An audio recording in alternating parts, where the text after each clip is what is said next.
मंदिर आस्था लोगों के मुद्दे हैं कि नहीं चुनावों में, जरा ये भी समझूंगा। आपने अपनी बात कह ली, मैं एक बात ये समझना चाहता हूं कि भाजपा जनरेटर से भी तेज झूठ बोलती है क्या?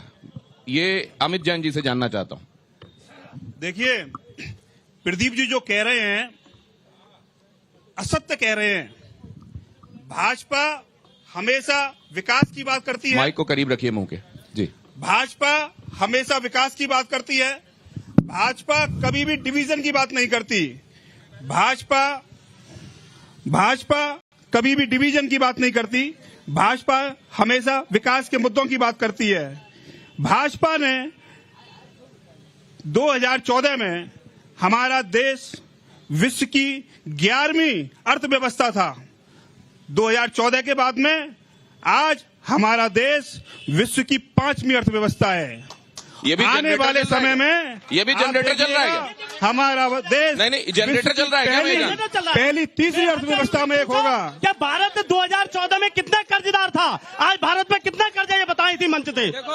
आज 2.5 लाख हजार करोड़ मैं बता दूं भारत है और 2014 प्रदीप जी की आदत करोड़ का था। एक तो प्रदीप जी के संस्कार आपको अभी थोड़ी देर पहले देखने को मिले होंगे कि किसी के बाप ने नहीं बनाया। हम कहते हैं हमारे बाप ने कब बनाया? मंदिर क्योंकि इनके नेता जिस भाषा को बोलते हैं ना, उसी भाषा को ये बोलते हैं। मंदिर के आदेश से बनाया कोई ये मंदिर को राम भक्तों ने बनाया है, लेकिन उसका माध्यम हम बने। मंदिर को राम भक्तों ने बनाया और कृष्ण मंदिर को भी कृष्ण भक्त बनाएंगे। कोर्ट का निर्णय आने के बाद कृष्ण भक्त बनाएंगे। नहीं तो दूसरी बात, एक बात ये बताइए कि धर्म से जुड़े हुए मुद्दे, आस्था से जुड़े हुए मुद्दे कितने बड़े मुद्दे हैं इस देश में? एक दूसरे जो ये कहा जा रहा है महंगाई बेरोजगारी की तरफ तो ध्यान नहीं है। मैं जानना चाहता हूं किस तरफ क्या धर्म के आवरण में ये मुद्दे हटाए जा रहे हैं? मुद्दा नहीं है सनातन। पहले जब कावड़ यात्रा निकलती थी तो लोगों पे ईंट पत्थर बरसाए जाते थे। आज कावड़ यात्रा पे फूल बरसाए जाते हैं। कोसी में कितना बड़ा आतंकियों का हमला हुआ, लोगों को घर में घुस के मारा, बहन बेटियों को मारा, और आजम खान इनके सरकार के मंत्री ने कह दिया कोई कार्रवाई नहीं होगी। पहले ये होता था। आज हिंदू और मुस्लिम भाई भाई बन के इस देश में रह रहा है। आज भाई भाई बन के इस प्रदेश में रह रहा है। मैं जरा महेंद्र चौधरी जी की बात, वैसे मैं एक बात ये जानना चाहता हूँ। किसी ने मेरे को ये बोला कि यहां से या तो भारतीय जनता पार्टी जीतती है या आरएलडी के प्रोस्पेक्ट्स रहते हैं, बाकी समाजवादी पार्टी और बसपा को तो आप तीसरे चौथे में गिनिए। मैं जानना चाहता हूं महेंद्र जी इस बार क्या स्थिति है? 2014 से लेकर और अब तक आयोग चुनाव लड़ रहा है, एडी चुनाव लड़ रहा है और सीबीआई चुनाव लड़ रही है। चुनाव संगठन क्योंकि फैसले रास नहीं आ रहे हैं। वही जनता का फैसला रास नहीं आ रहा। बताइए, आप ये बताइए, अगर वो लड़ रहे होते चुनाव तो जनता सड़कों पे नहीं उतर आती। ये प्रजातंत्र देश है, लोकतंत्र देश है, संविधान वाला देश है। बाबा साहब ने संविधान बनाया, इसलिए बनाया कि हर व्यक्ति की अभिव्यक्ति उसका अधिकार है। कहाँ गए वो अधिकार? जब आज से 400 पार का नारा क्यों दे रहे हैं? इसका मतलब ज्योतिषी है, इनको ईवीएम की मालूम है। 400 पार से हमने ऊपर की ईवीएम सेटिंग कर रखी है। नहीं ऐसी यही तो मालूम है। नहीं, एक बात ये बताइए कि जब कोई परीक्षा देने जाता है, मैं तो सामान्य अनुभव की बात पूछ रहा हूँ। नहीं, पेपर देके आने वाले बच्चे से पूछा जाता है कि लगभग कितने नंबर आ जाएंगे तुम्हारे। वो अपना एक एम्बिशन लेके चलता है। क्या ये पेपर लीक जैसी बात? मैं एक बात, मैं अब जरा यतेंद्र जी को भी शामिल कीजिए। यतेंद्र जी को भी शामिल कीजिए। यतेंद्र जी को भी शामिल करते हैं। आपने शामिल किया, आपका धन्यवाद। आप शुरुआत हमेशा बीजेपी से क्यों करते हैं? आप हमेशा शुरुआत किया कीजिए जो विरोधी जो पार्टियां हैं। आप कहते हैं कि सवाल भी हम ही से पूछते हैं।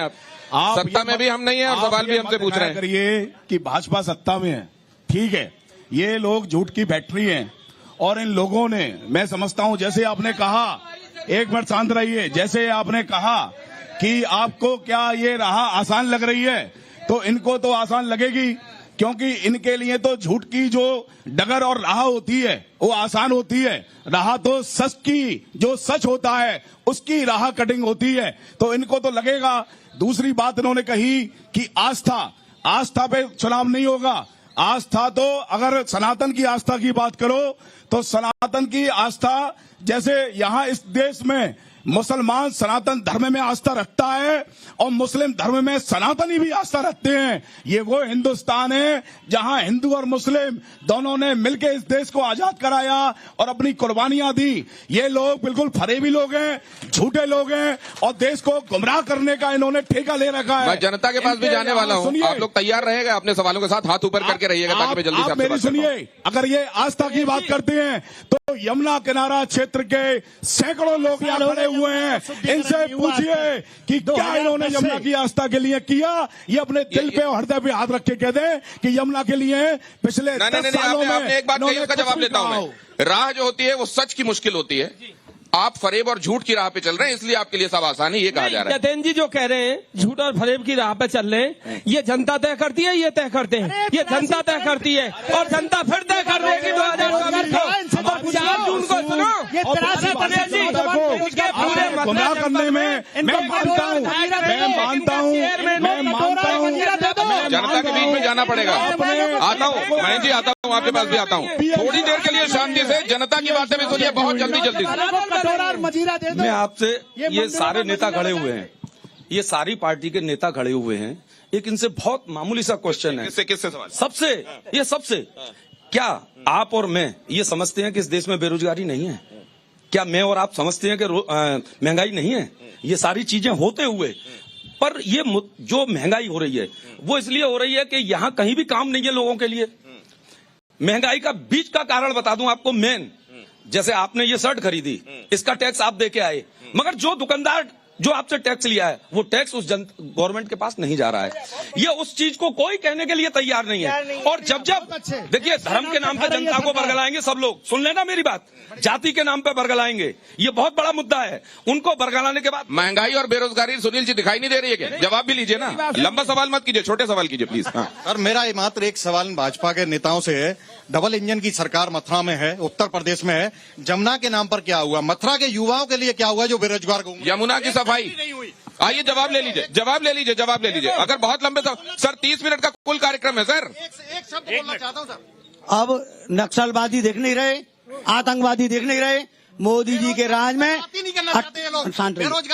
18 करोड़ लोग नए EPFO के साथ जुड़े हैं। मैं इनको बताना चाहता हूँ, बेरोजगारी के मुद्दे पे बताने वालों को बताना चाहता हूँ, 18 करोड़ लोग जुड़े हैं।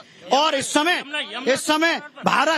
भारत इतना हमारे, हाँ भाई साहब, ये जो बोल रहे थे कांग्रेस के और ये सपा के और ये बहुजन समाजवादी पार्टी, अगर ये इतने अच्छे होते तो इनको जनता सीट से नहीं उतारती।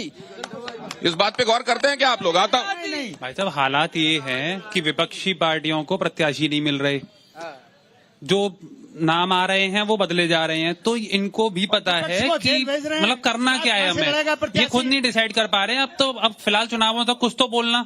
हमारे यहाँ का सबसे बड़ा मुद्दा यमुना का, सबसे बड़ा मुद्दा है बेरोजगारी का, मगर इस पे कोई बात करने को तैयार नहीं है। यमुना और बेरोजगारी पे इनका कहना यह है कि कैंडिडेट नहीं मिल रहे।